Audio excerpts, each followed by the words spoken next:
নমস্কার। আমরা তো সবাই বানাতে পারি মাছের ঝাল। এইভাবে একটু বানিয়ে দেখো, গরম গরম ভাত দিয়ে অপূর্ব খেতে হয়। তার জন্য ভিডিওটা সম্পূর্ণ দেখার অনুরোধ রইল। ভালো লাগলে অবশ্যই একটা লাইক কমেন্ট করে জানিও কেমন হলো, আর সাবস্ক্রাইব করে পাশে থাকার অনুরোধ রইল। প্রথমে কড়াইতে সর্ষের তেল দিলাম, তেলে অল্প লবণ দিলাম, দিয়ে কপিস রুই মাছ লবণ হলুদ লঙ্কার গুঁড়ো মাখিয়ে রেখেছিলাম 5 মিনিট, সেটা লালচে করে ভেজে নেব। লালচে করে ভাজা হয়ে গেলে মাছগুলো তুলে রাখবো। ওই তেলে, মাছ ভাজার তেলে দেব অল্প কালো জিরে আর শুকনো লঙ্কা ফাটিয়ে।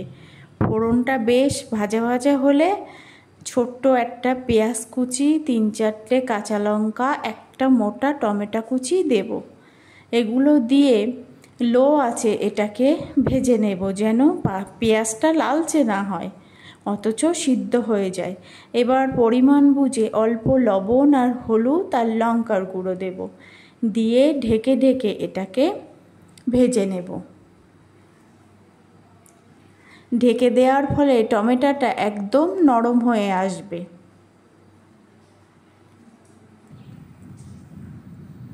এই ঢেকে দেওয়ার ফলে বেশ নরম হয়ে আসবে আর সিদ্ধ হয়ে যাবে টমেটোগুলো। এই দিকে একটা মশলা বানিয়ে নেব। সাদা সর্ষে 2 চামচ শুকনো অবস্থায় গুঁড়িয়ে নেব। এইভাবে গুঁড়িয়ে নিলে মিহি পেস্ট হয়। পরে লবণ, কাঁচা লঙ্কা 7-8টা পোস্ত দিয়ে মিহি পেস্ট বানিয়ে নেব। এইভাবে লবণ লঙ্কা দিলে সর্ষে আর তেতো হয় না। এই দিকে টমেটোটা গলে এসছে, এইবার সেই সর্ষে পোস্তটা দিয়ে দেব, দিয়ে অল্প নাড়িয়ে চাড়িয়ে কষিয়ে নেব। খুব অল্প কষিয়ে নেব। কষিয়ে নিয়ে পরিমাণ মতো জল দেব। যে যেমন গ্রেভি খাবে সেই বুঝে জলটা দিও। জলটা যেই ফুটে উঠবে ভেজে রাখা মাছগুলো দিয়ে দেব। দিয়ে ঢেকে কিছুক্ষণ রান্না করে নেব লো টু মিডিয়াম আছে। এইভাবে ঢেকে মাছের ঝাল রান্না করলে মাছটা ফুলে মোটা হবে বা নরম তুলোর মতন হবে, আর ঝোলটাও বেশ খেতে স্বাদ হয়। 1-2 চিনির দানা দেবে, মিষ্টি হবে না, টেস্টটাকে ব্যালেন্স করে।